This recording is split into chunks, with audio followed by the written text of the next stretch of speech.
Hilary Brady Morris is a PhD candidate in musicology at the University of Illinois Urbana-Champaign, as well as a musician, artist, woodworker, and novice luthier. As a 2018 Fulbright researcher, Hilary conducted her dissertation fieldwork on Himalayan lutes in present-day Nepal. In collaboration with local luthiers and musicians, she documented approximately 100 Himalayan lutes, including some construction and performance practices. Her current research of the Himalayan lutes offers an historical dimension to her fieldwork. Later this year, Hilary will expand her work to document and analyze construction features of selected Asian and Arabic lutes in order to illuminate the migration, transmission, and adoption of certain woodworking technologies along the Silk Road. Hilary, welcome. Thank you very much, William.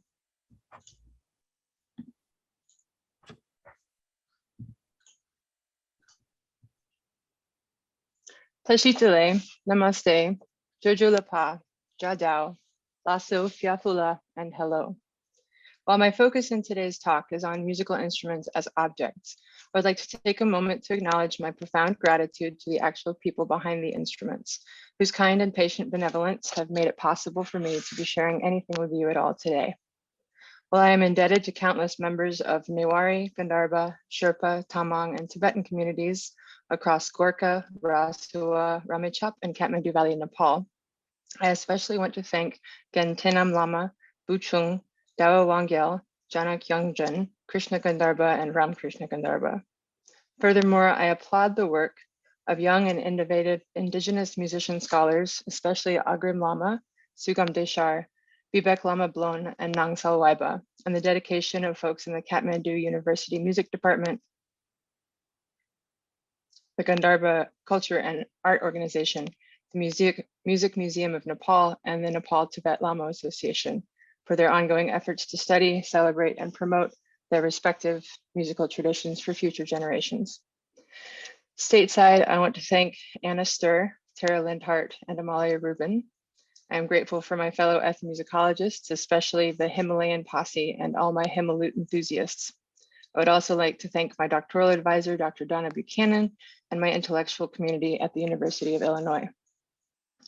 Speaking of the university, in addition to Luisa's earlier statement, I would like to further acknowledge that the land in central Illinois on which I currently stand is the ancestral unceded homeland of these native nations: Peoria, Kaskaskia, Piankashaw, Wea, Miami, Mascoutin, Odawa, Sauk, Meskwaki, Kickapoo, Potawatomi, Ojibwe, and Chickasaw.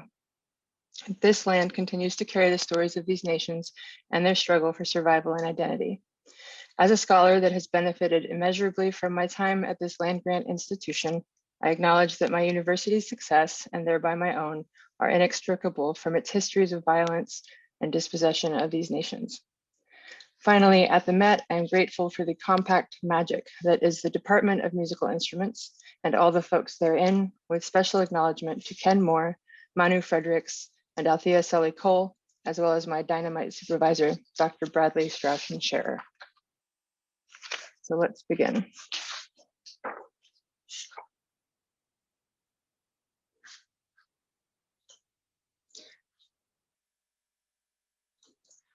Nepal lies perched along the northeastern perimeter of the Indian subcontinent, or Indo-Gangetic Plain, sweeping up the southern slopes to the peaks of the Himalaya and hanging off the southwestern precipice of the Tibetan Plateau. The country is hemmed in, tracing the seam where the Eurasian and Indo-Australian tectonic plates perpetually collide. Similarly, Nepal has long been a site of convergence for two sizable and repetitive waves of migration by people from the plains below and the plateau above. For centuries, they had settled among each other and with the autochthonous people of the area. While only slightly larger than Tennessee, Nepal today is home to upwards of 100 different ethnic groups speaking as many languages, spanning a spectrum between predominantly Hindu, Indo-Aryan ethno-linguistic groups and Tibeto-Burman Buddhist ethno-linguistic groups. Far from straightforward, Nepal's kaleidoscopic sociocultural environment is made manifest in complex constellations of layered lived experiences. One arena that illustrates this acute, concentrated diversity is Nepal's remarkable variety of musical instruments and traditions. Of particular interest for me in general and for us today are the plucked string instruments that comprise what I call Himalayan lutes. My goals herein are twofold. On a micro level, my case study hopes to illustrate how Himalayan lutes reflect the aforementioned diverse migration patterns in Nepal's history. On a macro level, I aim to emphasize that musical instruments are more than just tools for sound production or pretty souvenirs. Rather, they are multivalent, information-dense objects whose utility extends beyond musicology to anthropology and art history. As relatively complexly constructed objects, musical instruments serve as documents of scientific knowledge about tools, technology, and expertise. Their materials convey information of ecosystems in a time and a place. As sound producers, instruments are manifestations of aesthetic preferences and acoustic knowledge. They are essential tools used to engage with individuals' sociocultural and natural environments, such as in courtship or rain dances, respectively. As art objects, musical instruments reflect, respond to, revise, and even rebel against contemporary cultural aesthetics and norms through both their sonic production and visual design. For myriad reasons, above and otherwise, musical instruments are also predisposed to carry exceptional emotional significance. In the case of portable instruments, they travel along with people and are used as a way to remember one's past or connect to a new future. For me, this factor is one of the most compelling reasons that musical instruments are such valuable objects for understanding the human experience outside of any written canon. A few brief caveats before we delve in. First, there are definitely numerous and fascinating sonic relationships among the instruments ahead. While I will be providing some examples for sonic context, our limited time requires that I focus on the physical and visual components for this talk. Second, as the majority of the photographs and documentation herein are either part of my research and process or are restricted by the Met, please do not screenshot, share, or distribute the content presented today. Third, for your situational awareness, luthiers are simply people who make lutes. And the word lute is simply a term that refers to any string instrument with a body and a neck. Therefore, contrary to popular misunderstandings, when I try to explain to folks what I do, I study lutes in Nepal, not flutes at DePaul University in Chicago. Based on a systematic analysis of over 100 Himalayan lutes, I propose 7 primary criteria that unify these instruments as a family. As John Green wrote, the truth resists simplicity, but suffice to say that the exceptions to this criteria are infrequent, minimal, or directly related to artistic license. Firstly, they are obviously originally from the Himalaya. Himalayan lutes exist across the mountain range, not just in Nepal, but also notably in Ladakh, Sikkim, the Tibetan Plateau, and Bhutan. Second, unlike guitars or violins, which are constructed by gluing pieces of wood together, Himalayan lutes are mostly monoxyle, or carved away from a single piece of wood, which I assure you is a markedly different process. Third, Himalayan lutes are fretless, which is fairly straightforward as long as you know what frets are. Just in case, guitars have frets, violins don't, and neither do Himalayan lutes. Fourth, Himalayan lutes are waisted, as in they have a waist, not as in they drank too much Tongpa or Roxy. To offer another Euro-American parallel, violins and guitars are waisted and banjos are not. Fifth, Himalayan lutes are hollow-necked, where the hollowness of the body extends up into the neck to varying degrees. This hollow section may or may not be covered from view in later stages of the construction process, though the former is more common. Sixth, the main body or sound table of the lute is covered with stretched animal skin. This is usually goat or sheepskin, though sometimes, as seen on the far right, it is snakeskin. And seventh, Himalayan lutes have a zoomorphic head, also known as the headstock or pegbox. These can be relatively realistic or stylized. They may depict creatures that are real or mythological, or even on rare occasions, humans. Having surveyed the 7 primary criteria that unite Himalayan lutes as an instrument family, we will now read through differences among Himalayan lutes to explore how some of those differences may speak to Nepal's long history with its migratory populations. As anchor points, I invite you to take particular notice of instrument bodies, including the waist and the zoomorphic heads. Of the 7 criteria, these 2 are where we see the most radical diversity and variation, and they are also the easiest to grasp for the novice observer.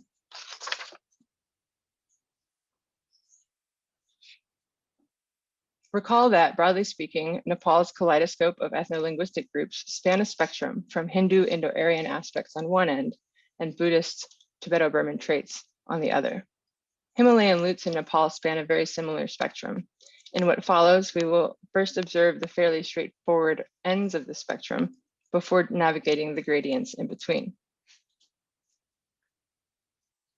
On the Hindu Indo-Aryan end of the spectrum is the Gandharva ethnic group, who were historically one of the primary musician classes of Nepal.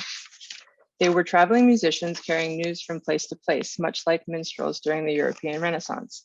Their plucked lute, the arbaj or arbajo, has largely been replaced today by its sister, possibly daughter instrument, the smaller bowed lute, sarangi.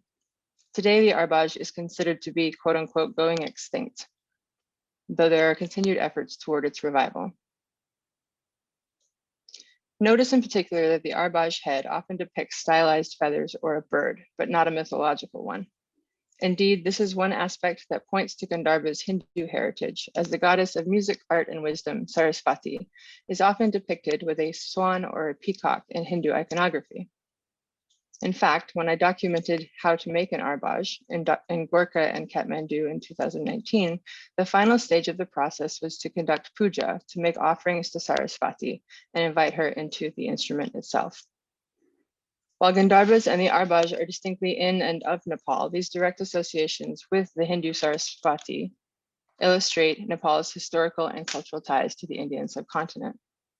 And briefly, this is an example of what the arbaj sounds like.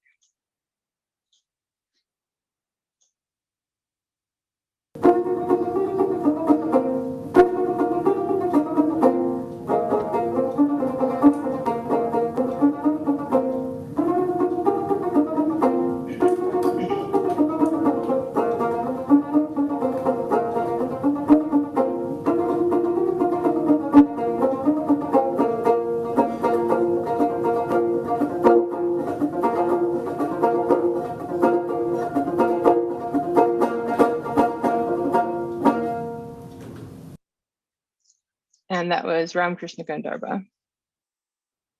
On the other end of the migratory spectrum lies the Dranyan, originally from the Tibetan Plateau and present in Nepal, wherever Tibetan populations have settled in more recent times. On the plateau today, the Dranyan experiences its own degree of variation and diversity.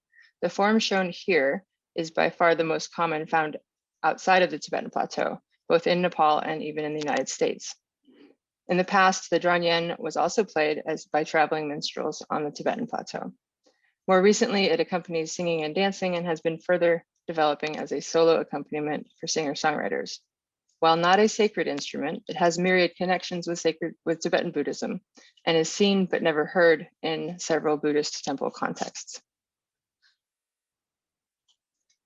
Previously, painting and ornate carvings on this form of the Dranyan were very rare, though recently this has been changing. In these cases, luthiers and artisans favor paintings of Buddhist iconography on the front of the instrument, the details of which I am not afforded to explore at the moment. And they also have started carving and painting more realistic examples of the head. And this is a brief example. This is my music teacher, Tenam Lama.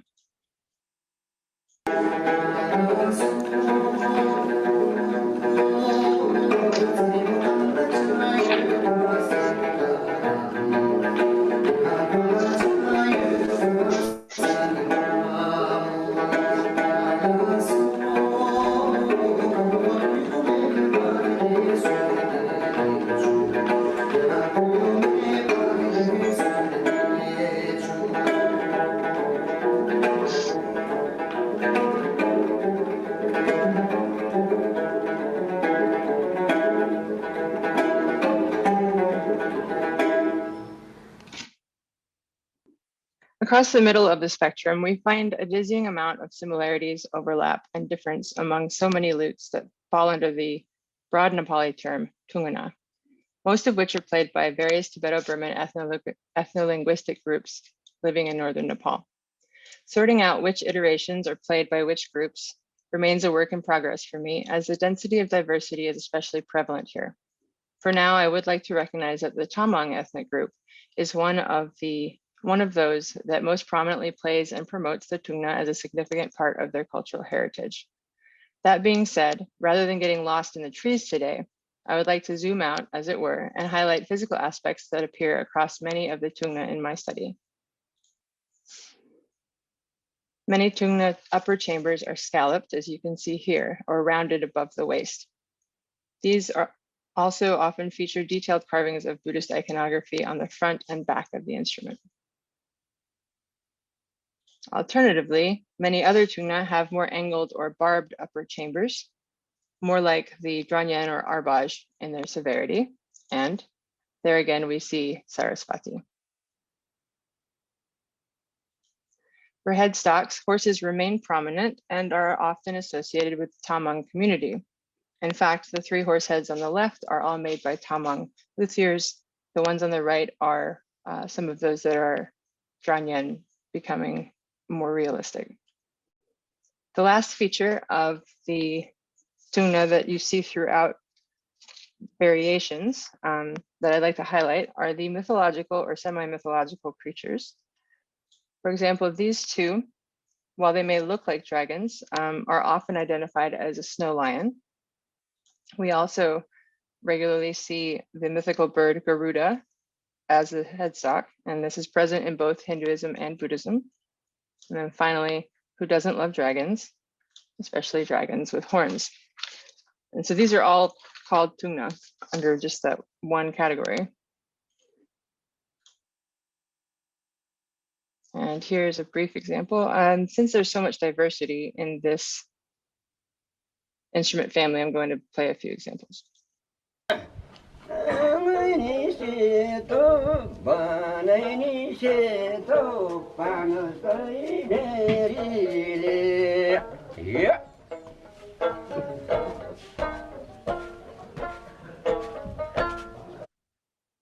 This is Dawa Wangyal, and he is one of the main luthiers that I worked with.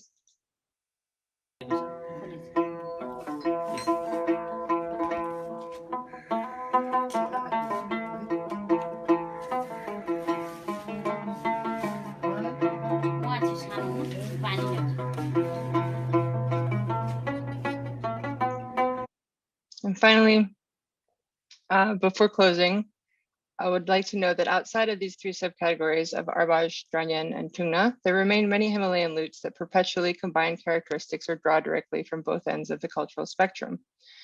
For today, I share a particular Himalayan lute that we have at the Met that has long captured my fascination. The curvature of its body is reminiscent of the Dranyen, and its peg box and peg arrangement, however, is practically a replica of many Arbaj heads, a shape that is quite different from the Tungna and the Dranyen. It also features a non-mythical bird, so like the Arbaj, it is most likely a nod to Sarasvati. We are not able to go into this degree of depth earlier, but a closer look at the tuning pegs of the Met lute mirrors many of the Tungna pegs that I have seen in Nepal. As such, it draws from aspects of all parts of the spectrum and invites me to continue ruminating on what else it might tell us about the Himalaya. In closing, I would like to reiterate that these musical instruments offer intriguing opportunities as keys to unlocking further understanding for human movement around the Himalaya and the transmission of technologies and cultural heritage that accompany them.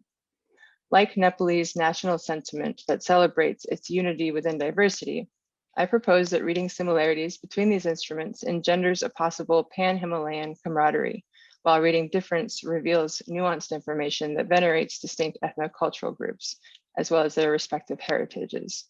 It brings to mind a parallel sung by Ani DeFranco in a widely different context. I know that there is strength in the differences between us, and I know there is comfort where we overlap. Thank you. Thank you very much, Hilary, for that wonderful presentation. Now that you've stopped screen sharing and while I have you before the panel discussion, can you say a few words about the lutes that are behind you in your personal collection there? I'd love to hear more. I don't know how, I don't want to take up everybody's time.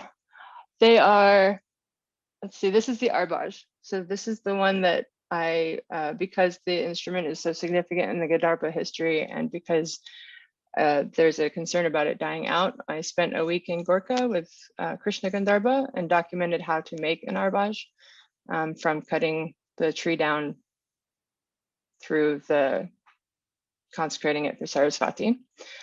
This is a dranyan. That's the one that I play the most regularly. And those two are dranyan. The smaller ones are tungna. And then this is a tungna that's incomplete. It's really good at showing how hollow the instrument is. I learned how to make a tungna with Agrim Lama. And this one I literally bought because I love the horns. So that's all I'll say for now. Sure. But that's a brief overview. Thank you.